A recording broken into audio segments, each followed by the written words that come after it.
بسم الله الرحمن الرحيم.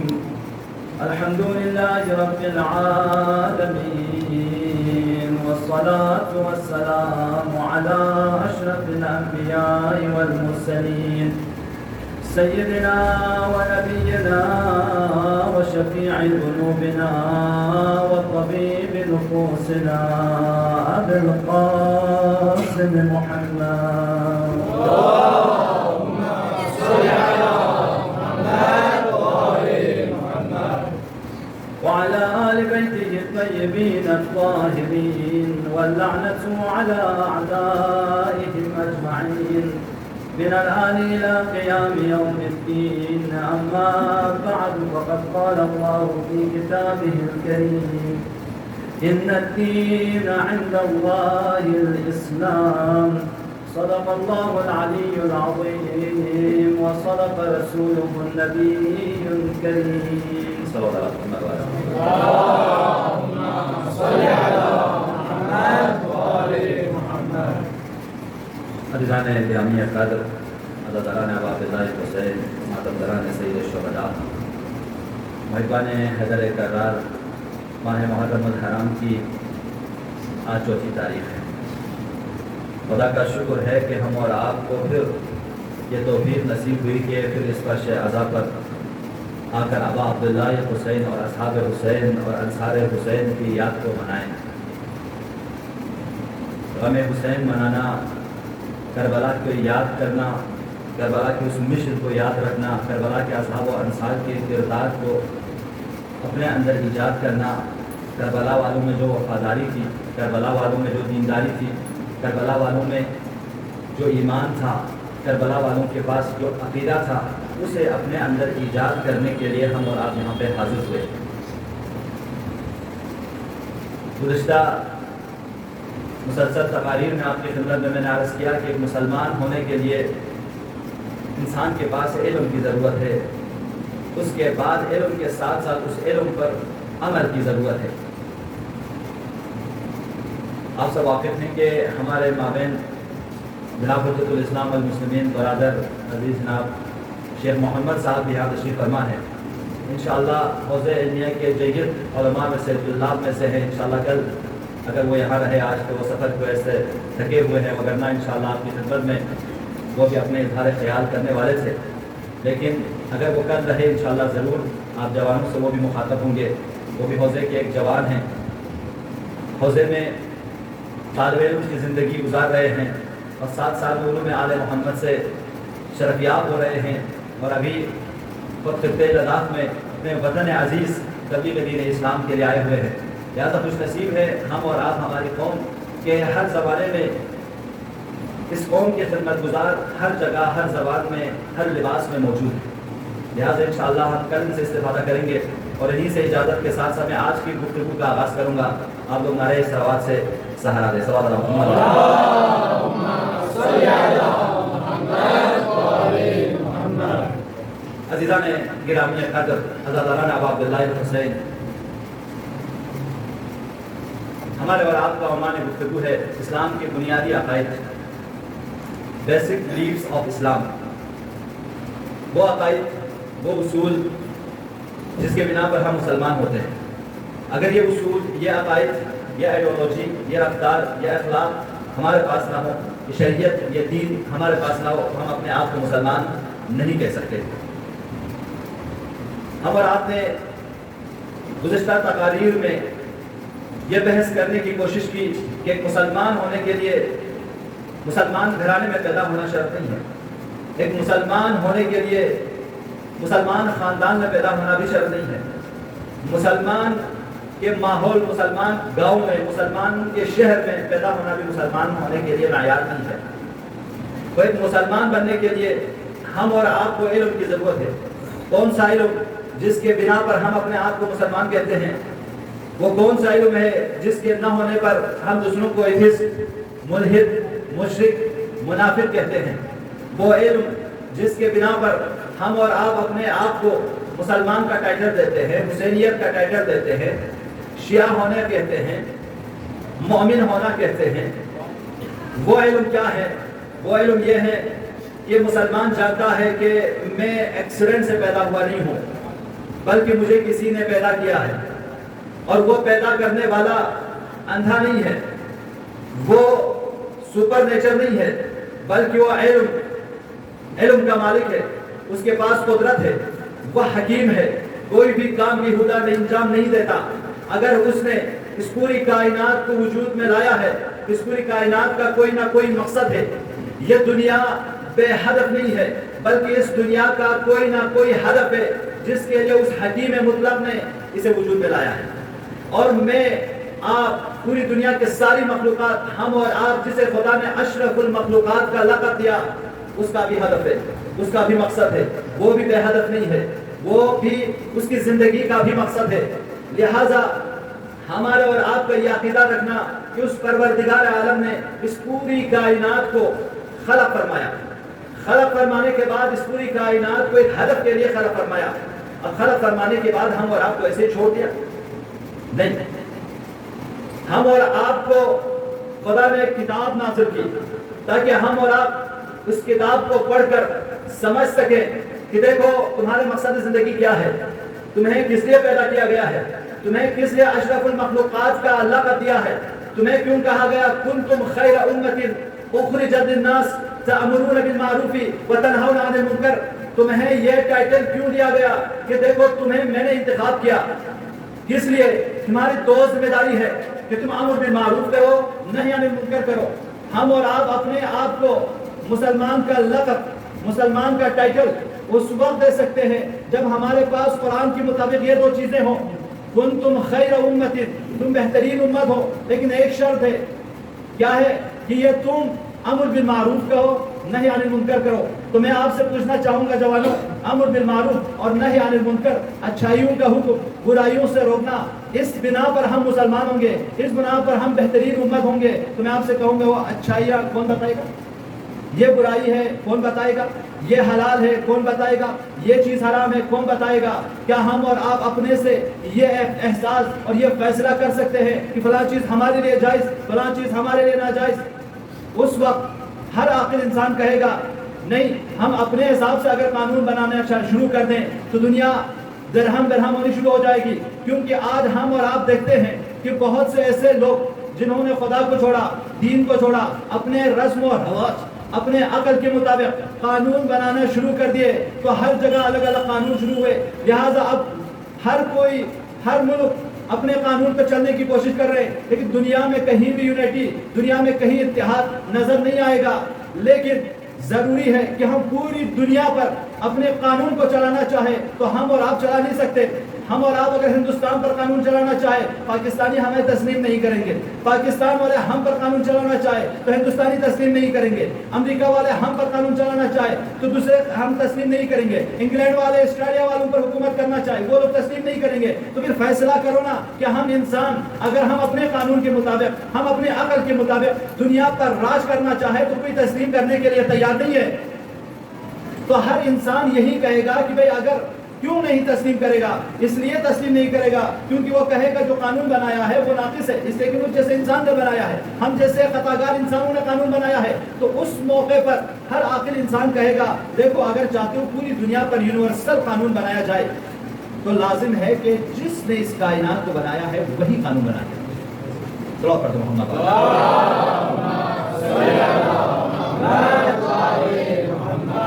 جب ہم اور آپ دیکھو، آپ اسٹوڈنٹس ہیں، اس لیے میں یہ تھوڑا سا اعتقادی بحث چھیڑ رہا ہوں یہاں پہ تاکہ سمجھو۔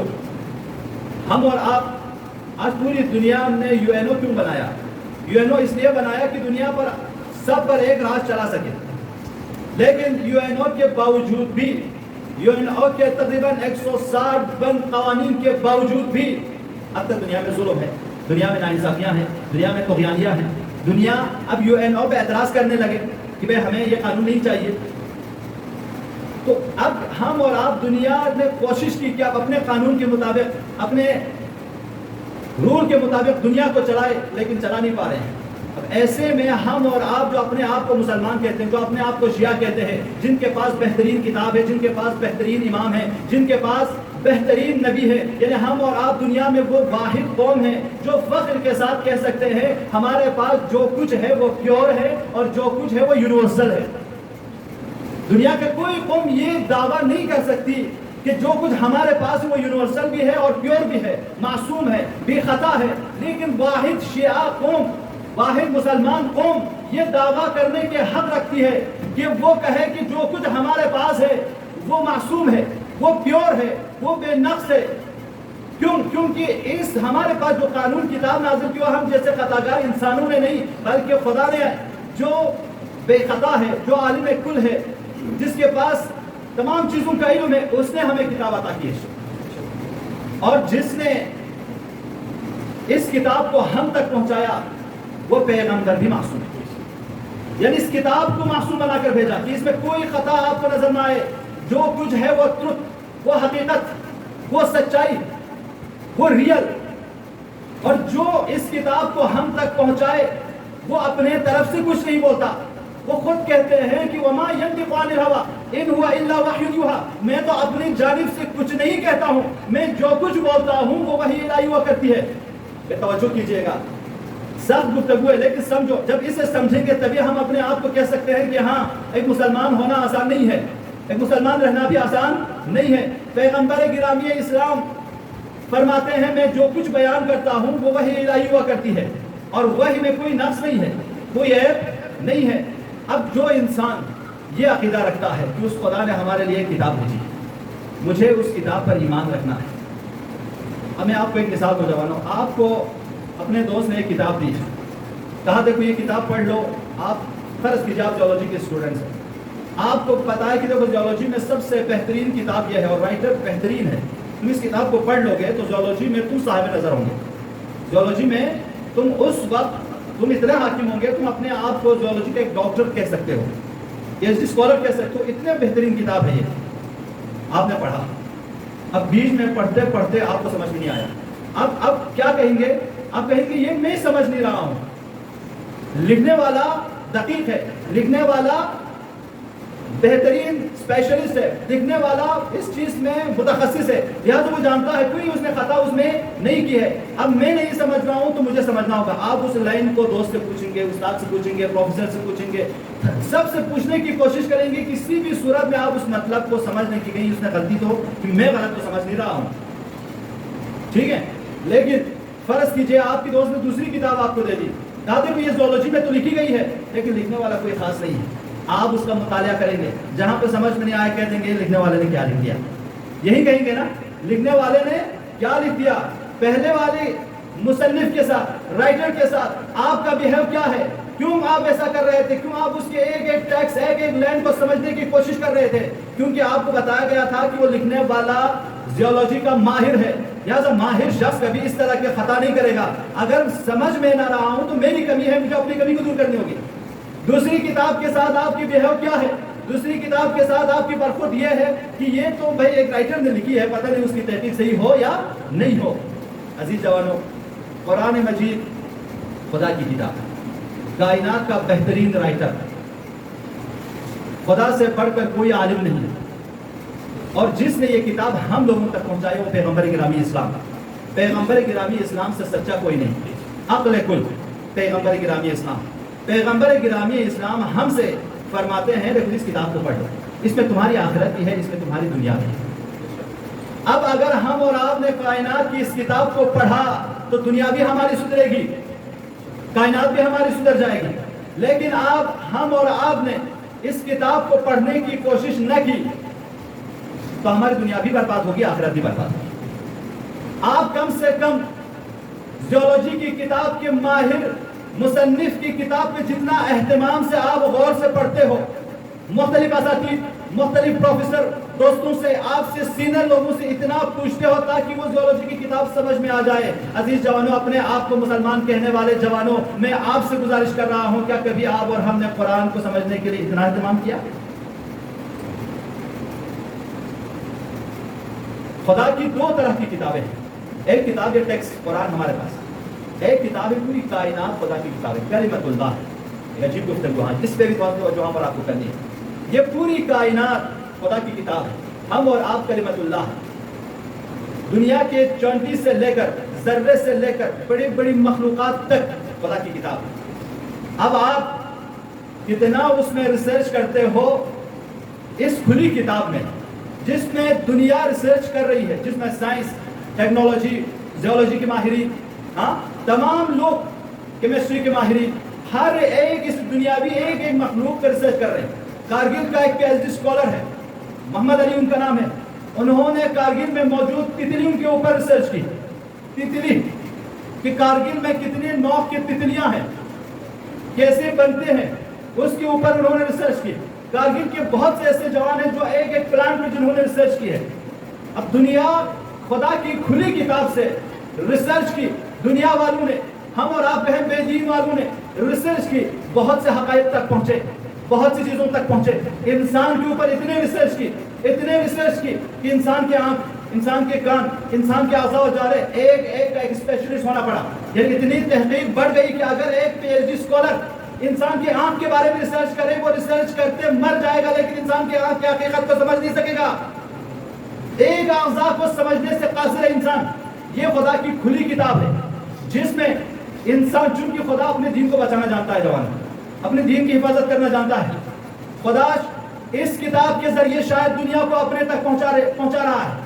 ہم اور آپ کے پاس وہ کتاب جس کو خدا نے ٹیکسٹ کی صورت میں دے دیا، اگر ہم اسے پڑھ کر اسے ملا دیتے تو ہم بہت ترقی پہ جا سکتے تھے، لیکن ہم اور آپ نے ظلم کیا خدا کی کتاب کے ساتھ۔ ہم نے قرآن کو نہیں پڑھا، جب قرآن کو نہیں پڑھا تو خدا کی کھلی کتاب کی طرف بھی ہماری توجہ نہیں گئی، جس بنا پر ہم آج غیر کے مقلد ہیں، غیر ہمارے اوپر غالب ہے اور ہم مغلوب ہوتے نظر آ رہے ہیں، کیونکہ خدا کو پسند ہے عالم۔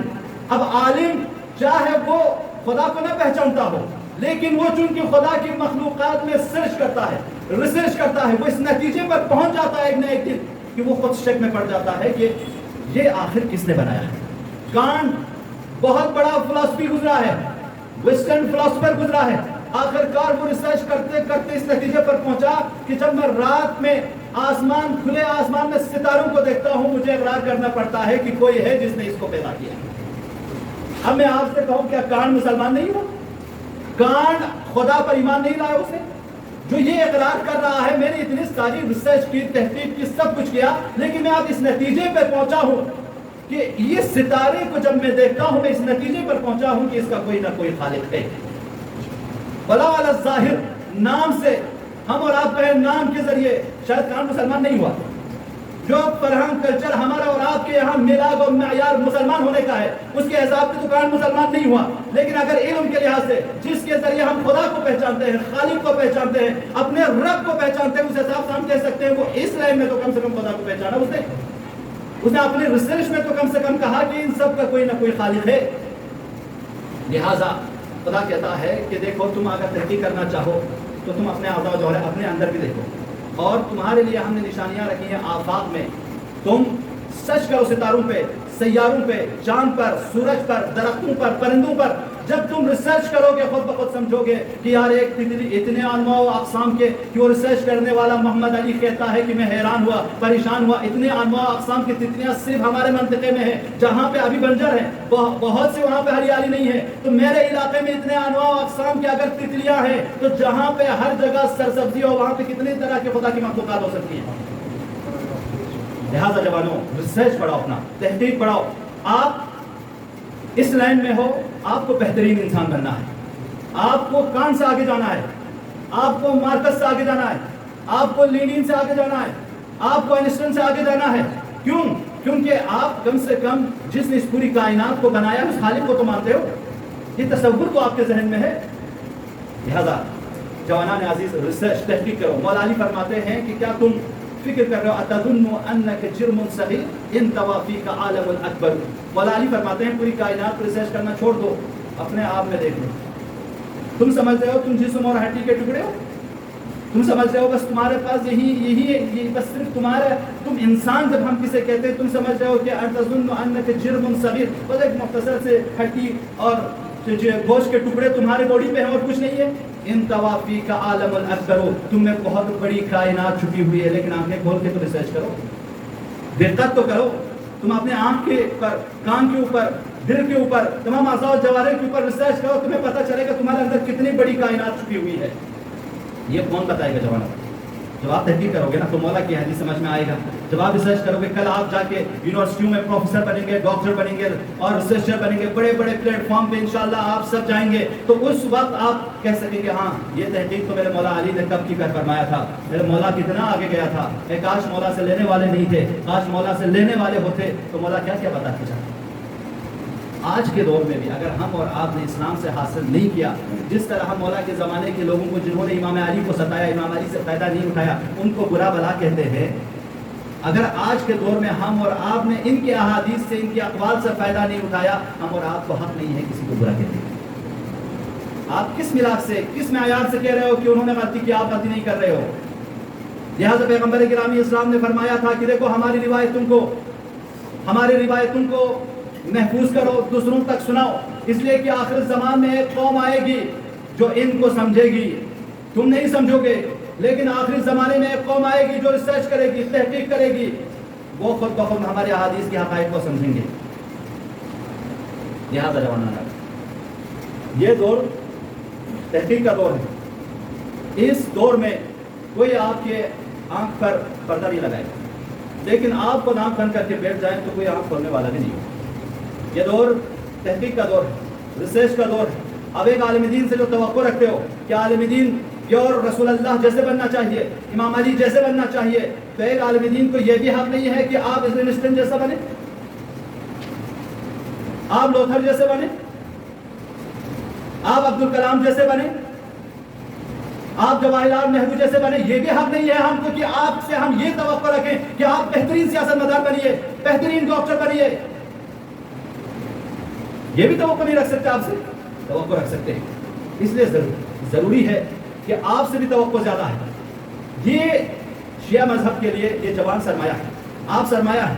ہم اور آپ جتنا ریسرچ کریں گے, جتنا علمی میدان میں آگے جائیں گے, اتنا ہمارا ہندوستان بنے گا, اتنا ہندوستان قوی ہوگا, اتنا ہمارا ملک عزیز ہوگا. لیکن اگر ہم علم سے دور رہیں گے, تعلیم سے دور رہیں گے, ریسرچ سے دور رہیں گے, ہم اور آپ تو ذلیل ہوں گے, ساتھ ساتھ میں ہمارا ملک بھی ذلیل ہوگا. لہٰذا عزیزو, جب دنیا میں بالخصوص ہندوستان جیسے سیکولر ملک میں ہم اور آپ زندگی بسر کر رہے ہیں, جہاں پہ کوئی پابندی نہیں ہے, جہاں پہ ہمیں دینی اپنے ایموشنل دینی ٹیچنگز کو سکھانے میں, سیکھنے میں کوئی پابندی نہیں ہے, وہ ہمارے قانون میں, ہمارے لا میں ہمیں یہ اختیار ہے کہ ہم اپنی تعلیمات کے حساب سے دنیا کو اپنی فکر, اپنے عقیدہ, اپنے تھیوری کو پریزنٹ کر سکتے ہیں. تو پھر اس سے بہترین موقع اور کیا ہو سکتا ہے؟ ایک زمانہ ایسا تھا جہاں پہ دین سیکھنے پہ, حدیث نقل کرنے میں جرم تھی, لوگوں کو زندان جانا پڑتا تھا. لیکن آج کے دور میں آپ کے لیے تو یہ سب قانوناً جائز ہے. تو ایسے دور میں بھی ہم اور آپ تحقیق نہ کریں, ریسرچ نہ کریں, تو آپ خود ہم اور آپ سوچیں کتنا ناانصافی ہم اپنے آپ کے ساتھ کر رہے ہیں اور اپنے دین کے ساتھ کر رہے ہیں. ثواب پر محمد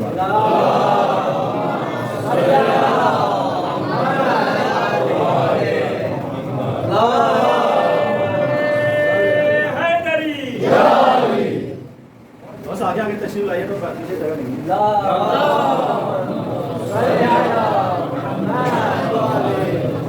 لبیک یا حسین, لبیک یا حسین, لبیک یا مہدی, لبیک یا مہدی, نعرہ حیدری. یاد عزیزان گرامی, ہم اور آپ اگر مسلمان ہونا چاہتے ہیں تو علم. ہم نے اب تک آپ کی خدمت میں عرض کیا کہ علم یعنی جس کے ذریعے ہم خدا کو پہچانیں. آج میں نے اشارہ بھی کر لیا کہ خدا کو پہچاننے کے لیے 2 کتابیں ہیں. یہ خدا کی کھلی کتاب جس پر ریسرچ کر کے آپ خدا تک پہنچ سکتے ہو, وہ کتاب جس کو پیغمبر کے ذریعے ہم تک پہنچایا, قرآن, اس کے ذریعے بھی ہم خدا تک پہنچ سکتے ہیں. یہ 2 کتابوں کے ذریعے آپ خود کو مسلمان کہہ سکتے ہیں, آپ خود کو مومن کہہ سکتے ہو. آپ اس کو مانیں گے تبھی آپ مسلمان ہوں گے نا. ایک چیز ہے کہ آپ یہ مسلمان, یہ تو آپ جان چکے کہ اس پوری کائنات کا پیدا کرنے والا میرا خالق ہے, اور میرا خالق مجھ سے ریسرچ چاہتا ہے, یعنی وہ تحقیق کے ذریعہ اپنے آپ تک ہم اور آپ کو پہنچانا چاہتا ہے.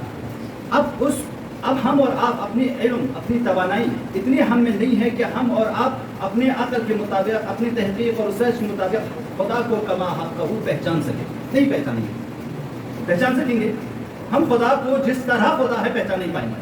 ہاں, خدا کی صفات کو پہچان پائیں گے, خدا کے مخلوقات کی میں موجود ظرافتوں کو پہچان پائیں گے, لیکن خدا نے ہم اور آپ کو آسانی سے اپنے تک پہنچانے کے لیے کہا دیکھو میری کتاب کو تم شاید پڑھو گے تو سمجھو گے نہیں، لہٰذا میں ایک ماسٹر دے رہا ہوں، میں ایک نبی کو بھیج رہا ہوں، میں ایک ہادی کو بھیج رہا ہوں جو تجھے اس کتاب کے بارے میں بتائے گا، تم اس کو سننا۔ خذوا ما آتاکم الرسول، جو کچھ رسول دے اسے حاصل کرو، وانتہوا ما نہاکم عنہ، جسے رسول روکے اسے رک جاؤ۔ عجیب فیصلہ ہے جوانوں، خدا ہم اور آپ کو خود تک پہنچانا چاہتا ہے، اس کے لیے اس نے آسانی کے ساتھ خود ہم نے کتاب رکھ لی، ہمارے اطراف کتاب رکھ لی کہ اسے پڑھ کر ہم خدا تک پہنچے، اپنی کتاب نازل کی کہ جلدی اور خدا تک پہنچے۔ کتنا خدا ہم سے پیار کرتا ہے، کتنا خدا ارحم الراحمین ہے، کتنا خدا لطیف ہے، اس نظر کو دیکھیے۔ اب ایک اس کے بعد خدا کہتا ہے جب تب بھی نہیں پہنچ پاؤ گے تو میرے نبی کی بات کو مان لو۔ تمہارے جیسا ایک نبی، تمہارے جیسا ایک انسان دیکھو چل کر مجھ تک پہنچا ہے، تم بھی اس کی سیرت کو، اس کے کردار کو، اس کے اخلاق کو، اس کے رفتار کو اپنے اندر ایجاد کرو تو خود بخود تم مجھ تک پہنچو گے۔ لہذا پیغمبر کو بھیجا، پیغمبر کے بعد ائمہ اطہار علیہ السلام کو، جو پیغمبر کی جیسے صفات رکھتے ہیں، جو پیغمبر کے جیسے اخلاق رکھتے ہیں، جو پیغمبر کے جیسے ہادی ہے۔ دیکھو ہم تمہیں کسی بھی زمانے میں بغیر ہادی کے نہیں رکھیں گے، تمہارے درمیان ہم اپنے ہادی کو ضرور رکھیں گے، تم اس کے ذریعے مجھ تک قریب ہو سکتے ہیں۔ اب عزیز جوانوں، خدا اتنا بڑا احسان کر رہا ہے ہم اور آپ کے لیے کہ اس نے ہم اور آپ کو خود تک پہنچانے کے لیے اتنا آسان راستہ بتا دیا کہ تم میرے نبی کی پیروی کرو، میرے بھیجے ہوئے اماموں کی پیروی کرو، تم خود بخود مجھ تک پہنچو گے۔ جب مجھ تک پہنچو گے تم مومن ہوں گے، تم مجھ تک پہنچو گے مسلمان ہوں گے۔ اس کے بعد خدا نے کہا دیکھو اب تم میرے رسول، میرے امام، میرے ہادیوں کے مطابق چلے یا نہیں چلے، میری موجود کتابیں، چاہے جو کتابیں تمہارے درمیان میں نے یونیورسل ٹروتھ کی صورت میں رکھی، اس کو پڑھ کر پہنچے ہو، یا میری کتاب قرآن کو پڑھ کر پہنچے ہو، اس کا سزا اور اس کا جزا تو میں قیامت میں دوں گا۔ لہٰذا تم یہ امید رکھنا کہ قیامت آنے والی ہے جس میں تجھے سزا اور جزا دیا جائے گا، جس میں تجھے انعام دیا جائے گا۔ اگر میرے قوانین کے مطابق تم چلے تو تمہیں اجر ملے گا، اگر تم نے میرے قانون کی خلاف ورزی کی تجھے سزا ملے گا۔ عزیزو، اس پوری کانسیپٹ کو آپ اور ہم استدلال کے ساتھ، دلیل کے ساتھ، پروف کے ساتھ، یا حد عقل ایک یقین کے ساتھ اس پر ایمان لانے کو کہتے ہیں مومن۔ یہ اسلام کے ایک بنیادی اصول ہے۔ اگر ہمارے پاس یہ فکر، یہ کانسیپٹ، یہ آئیڈیالوجی، یہ جہاں شناسی، یہ ورلڈ ویو ہمارے پاس نہیں ہو تو ہم اپنے آپ کو مسلمان نہیں کہہ سکتے۔ واضح ہو گئی یہاں تک؟ سخت تو نہیں تھا نا؟ جیسا واضح ہو گئی نا آپ کے لیے اگر واضح ہوا ہے اور ایسے بزرگ کے لیے تو جوان انشاءاللہ آپ کے ساتھ ساتھ مباحث سے قریب ہوں گے۔ لہٰذا عزیز جوانوں، اب ایسے دور میں ہم اور آپ کو، آج کے اس دور میں تحقیق کی ضرورت ہے۔ اب آپ اپنے آپ کو مسلمان رکھنے کے لیے، بس یہ نقطہ کل انشاءاللہ اس کا آگے کروں گا، اپنی زندگی میں اپنے آپ کو مسلمان، ایک تو جب آپ مسلمان ہوں گے، مسلمان باقی رکھنے کے لیے کون سا ہے، اس کے لیے قیامت کی اصلاح کرنا، اپنے معاد کی اصلاح کرنا۔ مولا علی کی ایک بہترین حدیث ہے جسے آپ لکھیے، یاد کیجیے اور اسے اپنے کمرے میں رکھیے، یہ بہترین ہے، ایک رول میپ ہے ہم اور آپ کو ایک مسلمان باقی رہنے کے لیے۔ مولا فرماتے ہیں من اصلح معادہ ظفر بالرشاد، جو اپنی قیامت کو اصلاح کرے، جو اپنی قیامت کو بنائے، وہ سعادت مند ہوگا، وہ حقیقت میں سعادت مند ہوگا۔ اس دنیا میں تین طرح کے لوگ ہیں، ایک وہ جو سعادت مند ہے، ایک وہ جو شقاوت کرتا ہے، ایک اہل سعود ہے جو معنویات میں، مادیات میں، معرفت میں، علم میں، تحقیق میں صعود کی طرف چڑھ رہا ہے۔ صعود عربی میں کیا کسے کہا جاتا ہے؟ چڑھنے کو، اونچائیوں میں چھو رہا ہے، ترقی کر رہا ہے، رشد کر رہا ہے۔ اہل سعود ان لوگوں کو کہا جاتا ہے جو علم اور معرفت اور تحقیق اور دین میں آگے جائے، اخلاقیات ان کے کامل کی طرف جائے۔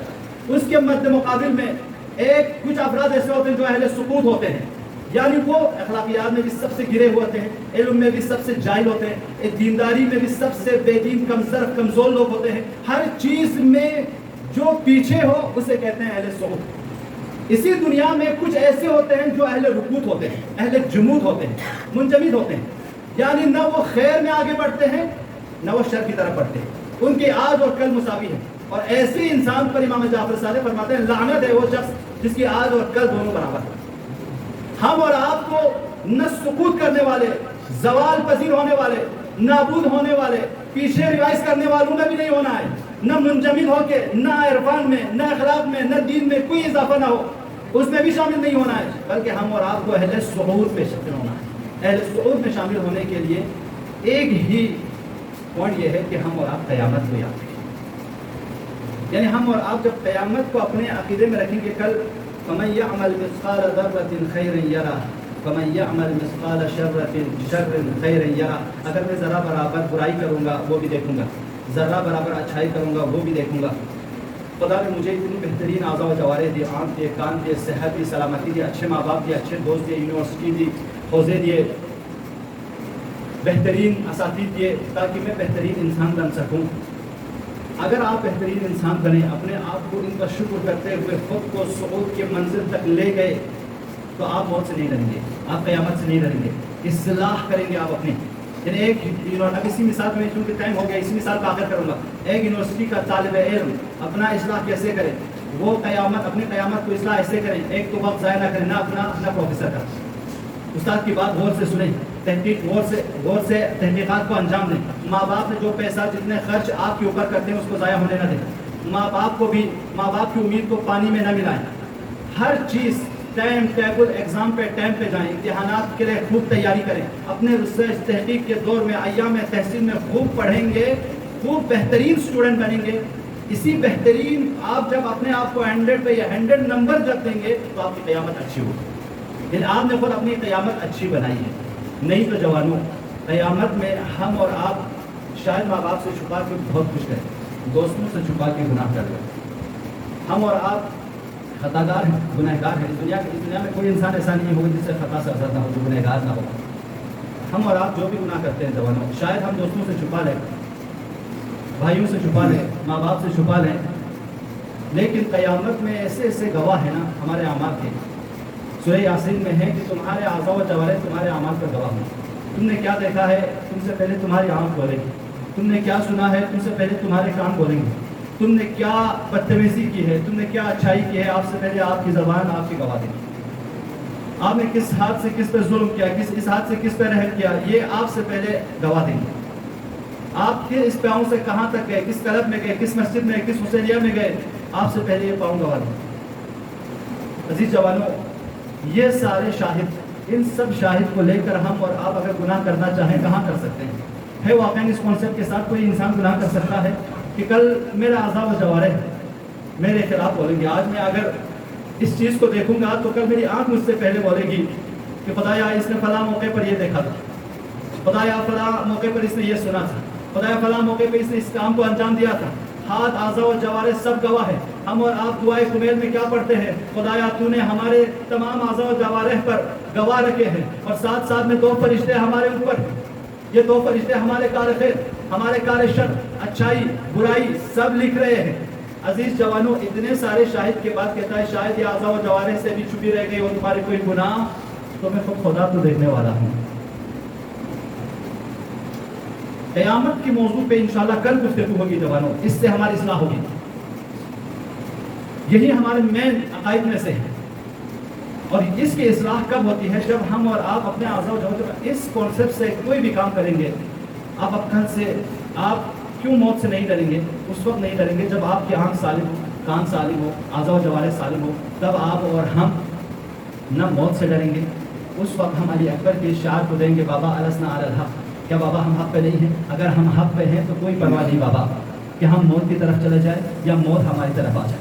رہبر معظم انقلاب فرماتے ہیں کہ جب امام حسین جیسے عاشورہ سے نزدیک ہوتے جاتے تھے، اتنا ہی مولا بشاش مطمئن ہوتے جاتے تھے۔ ہاں کیوں؟ اس لیے کہ مولا حسین کو موت کا پتہ تھا کہ موت میری نابودی نہیں ہے، موت تو میری آخرت میں جزا کا موقع ہے، یہ تو مجھے جزا تک پہنچائے گا، یہ تو مجھے میرے کار اعمال خیر تک پہنچائے گا۔ اس لیے امام حسین بڑے مطمئن جا رہے تھے۔ امام حسین ہی کیا، کربلا کے سارے اصحاب اور انصار ایک دوسرے پر سبقت لے رہے تھے، سب کہہ رہے تھے مجھے جانے دیجیے، میں امام پہ سب سے پہلے فدا ہونا چاہتا ہوں، مجھے جانے دیجیے، میں آپ سے پہلے دین پر فدا ہونا چاہتا ہوں۔ کیوں؟ کیونکہ ان سب کو پتا تھا جو چیز ہم کرنے جا رہے ہیں، جو قربانی ہم دینے جا رہے ہیں، جس اعضاء و جوارح کل ہمارے خلاف گواہی دیں گے، اسی اعضاء و جوارح کو راہ خدا میں قربان کر کے دکھا دوں گا پروردگار یہ اعضاء و جوارح مجھ سے پہلے بتائیں گے کہ میں کتنا مخلص تھا، میرا دل بتائے گا میں نے کس طاقت کے ساتھ لڑا، مجھ سے پہلے میرا ہاتھ پاؤں بتائے گا، میں نے دشمن کے خوف کھایا یا نہیں کھایا، مجھ سے پہلے میری آنکھیں بتائے گی، میں نے رسول اللہ کے فرزند کی آواز پر لبیک کہا یا نہیں کہا، مجھ سے پہلے میری کان آواز دے گی، گواہی دے گی۔ عزیز جوانوں، وقت کے امام زمان بھی ہم اور آپ کو کچھ ندائیں دے رہے ہیں، وقت کے امام بھی بتا رہے ہیں جوان میرے لیے دعا کرو، اے جوان گناہ مت کرو، تمہارے گناہ کرنے سے کوئی غیر گناہ کر لے میرا دل نہیں دکھتا، لیکن کوئی وہ شخص جو میرے لیے دعا بھی کرتے ہیں، میرا شیعہ ہونے کا دعویٰ بھی کرتے ہیں، مسلمان ہونے کا دعویٰ بھی کرتے ہیں، جب وہ گناہ کرتا ہے تو میرا دل خون کے آنسو۔ عزیز جوانوں، یہ کبھی نہ سوچئے کہ ہم اور آپ کوئی غلط کرے تو صرف ہمیں ہی نقصان ہوتا ہے، وقت کے امام بھی ہم اور آپ سے غمگین ہوتے ہیں۔ اجرکم اللہ زادرن اب عبداللہ الحسین، لیکن جس پر شہزا پر آئے ہو یہاں سے گناہ معاف ہو جاتی ہے، خطائیں معاف ہو جاتی ہے۔ مولا امام الزمان سے توسل کرے، امام الزمان میں گنہگار ہوں، میری آنکھیں گنہگار، میری کان بھی گنہگار، میرے اعضاء و جوارح بھی گنہگار، میں دعا کے قابل بھی نہیں ہوں مولا۔